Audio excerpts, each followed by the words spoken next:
मी त्याच्याकडे ऑब्झर्व्ह केलं आणि त्याच्याकडे बघितलं, तो ब्लॉक्स छान खेळत होता. तर मॅम सर्वात पहिला प्रश्न हा की आजचे पालक मुलांच्या शिक्षणाबाबत काय चुकीचं करत आहेत? खूप छान प्रश्न आहे.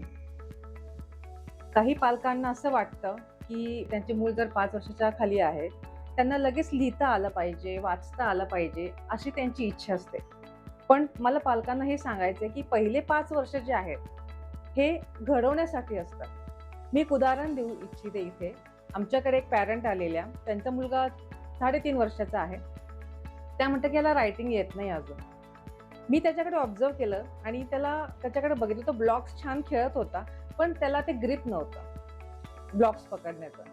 हे मी त्यांना सांगितलं, की "तुमचा मुलगा मागे नाहीये, तो आता घडतोय, तो प्रोसेसमध्ये आहे." कारण रायटिंगसाठी प्री रायटिंग स्किल्स महत्त्वाच्या आहेत, त्या म्हणजे खेळातून, प्लेमधनं आणि त्याच्याने आपले फाईन मोटर स्किल्स म्हणजे बोटं जे आहेत, ते डेव्हलप होतात. त्याच्याने ग्रिप डेव्हलप होते आणि मग नंतर त्याचा प्रॉडक्ट म्हणजे हे रायटिंग आहे.